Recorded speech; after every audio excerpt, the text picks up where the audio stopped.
Hello guys, welcome back to our channel. Roshan Meka గారు హీరోగా చేసిన ఛాంపియన్ మూవీ రివ్యూ చూద్దాం. మూవీ అయితే నాకు చాలా బాగా నచ్చింది. యాక్చువల్గా అయితే ఇలాంటి స్టోరీస్ మనం ఆల్రెడీ ఇంతకు ముందు చూసాం, కానీ అందులో హీరో గానీ స్టోరీ గానీ మొత్తం ఈ రజాకర్ల దౌర్జన్యం అండ్ వాళ్ళ వల్ల బాధపడే వాళ్ళ తిరుగుబాటే మాక్సిమం ఉంటుంది. బట్ ఈ మూవీలో హీరోకి ఒక డిఫరెంట్ స్టోరీ అండ్ పర్సెప్షన్ ఉంటుంది. దానివల్ల ఈ స్టోరీ కొంచెం డిఫరెంట్ గా అనిపిస్తుంది. అంటే మెయిన్ స్టోరీ తిరుగుబాటు దాని మీదే ఉన్నా కూడా స్టార్టింగ్ లో హీరో స్టోరీ అండ్ తన లైఫ్ అండ్ గోల్స్ గురించి చూపిస్తారు. And also movie scale and production values చాలా బాగున్నాయి. సినిమాటోగ్రఫీ అయితే తోపు ఉంది. ఈ మూవీకి వర్క్ చేసిన టెక్నికల్ టీం అందరికీ కూడా అప్రిషియేషన్ ఇవ్వాలి. చాలా మందికి ఇది రొటీన్ స్టోరీ అనిపించవచ్చు, అదే పాత సీసాలో కొత్త సారా అనే కమెంట్స్ వినిపించవచ్చు. అండ్ అలానే ఉంటుంది స్టోరీ కూడా. బట్ ఇదే స్టోరీ ఇదే మూవీ ఒక 10 to 15 years బ్యాక్ తీసుంటే మాత్రం పక్కా బ్లాక్ బస్టర్ అనేవాళ్ళం. ఇప్పుడు మనకి నాలెడ్జ్ పెరిగిపోయి ఓవర్ ఎంతూజియాస్టిక్ అయిపోయి చాలా మటుకు ముందే కొన్ని ఊహించేసుకుంటాం. ఇప్పుడు ఇది జరుగుతుంది, ఇప్పుడు అది జరుగుతుంది అని. అండ్ అక్కడ అలానే జరిగేసరికి చెప్పా కదా ఇలానే అవుతుందని ప్రిడిక్టబుల్ స్టోరీ అని చెప్పేస్తున్నాం.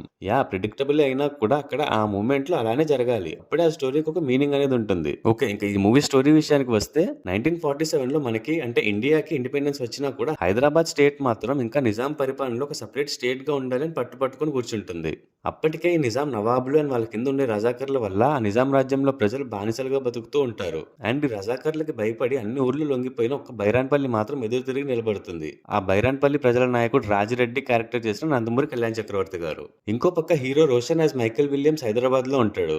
ఎలాగైనా మాంచెస్టర్ క్లబ్ ఫుట్బాల్ టీమ్ కి సెలెక్ట్ అయ్యి ఇంగ్లాండ్ కి వెళ్ళిపోవాలి అనేది తన డ్రీమ్. అండ్ సెలెక్ట్ అవుతాడు కూడా. బట్ ఇంగ్లాండ్ కి వెళ్లే ముందు ఒక పని కోసం బయలుదేరతాడు, కానీ అనుకోని కారణాల వల్ల బైరాన్పల్లికి వెళ్తాడు. ఇంకా అక్కడి నుంచి స్టోరీ డిఫరెంట్ టర్న్స్ తిరుగుతుంది. అసలు ఇంగ్లాండ్ కి వెళ్లాల్సిన మైకేల్ బైరాన్పల్లికి ఎందుకు వెళ్ళాడు, అక్కడ ఏం జరిగింది, మైకేల్ అనుకున్న పని కంప్లీట్ చేశాడా అండ్ ఇంగ్లాండ్ కి వెళ్ళాడా లేదనేది మిగతా స్టోరీ. స్టార్టింగ్ లో హీరో క్యారెక్టరైజేషన్ అండ్ తన ఐడియాలజీ ఇవన్నీ చూపించి ఆ సెటప్ కి కొంచెం టైం తీసుకుంటారు. అక్కడ కొంచెం లాగ్ అనిపిస్తుంది. కానీ ఎప్పుడైతే మనోడు బైరాన్పల్లిలో అడుగు పెడతాడో అప్పటి నుంచి చాలా బాగుంటుంది. ఎస్పెషల్లీ ఇంటర్వెల్ సీన్ ఒక లెవెల్ హై ఇస్తే దానికి మించిన ఇంపాక్ట్ క్లైమాక్స్ యాక్షన్ సీక్వెన్స్ ఇస్తుంది. ఆ యాక్షన్ కొరియోగ్రఫీ కానీ, ఆ సెట్స్ కానీ, సినిమాటోగ్రఫీ కానీ, మ్యూజిక్ కానీ చెప్పే కదా ఈ మూవీకి వర్క్ చేసిన టెక్నికల్ టీం అందరికీ kudos. They did a marvellous job. ఇంకా పర్ఫార్మెన్సెస్ విషయానికి వస్తే Roshan Meka is just awesome.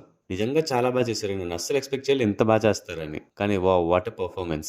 Ram Charan గారు హాలీవుడ్ హీరోలా ఉన్నావని ఏదో నార్మల్ గా అన్నారు అనుకున్నా, కానీ నిజంగానే హాలీవుడ్ కట్అవుట్. ఆ మైకేల్ సి విలియమ్స్ అనే క్యారెక్టర్ లో చాలా ఎమోషన్స్ ఉంటాయి. తన గోల్ వేరు, తన ఐడియాలజీ వేరు, కానీ ఇక్కడ సిచ్యువేషన్స్ వేరు. ఏం చెయ్యాలి అనే ఒక కన్ఫ్యూజ్డ్ స్టేట్ లో చాలా బాగా చేశారు. Also Telangana slang and Hindi dialogues కూడా చాలా బాగా సెట్ అయ్యాయి. ఏదో బైహార్ట్ చేసి చెప్పినట్టు కాకుండా నార్మల్ గా మాట్లాడినట్టే అనిపించింది. ఇంకా heroine Anaswara Rajan is also cute. చాలా బాగా అనిపించింది తను చేసిన చంద్రకళ క్యారెక్టర్. కానీ హీరోయిన్ మధ్య ఆ లవ్ మాత్రం ఎందుకో కొంచెం ఆర్టిఫిషియల్ గా అనిపించింది. మేబీ స్టోరీ అంతా వేరే టెంపోలో వెళ్తూ ఉంటుంది కాబట్టి వీళ్ళకి అంత ఎక్కువ స్కోప్ దొరకలేదేమో.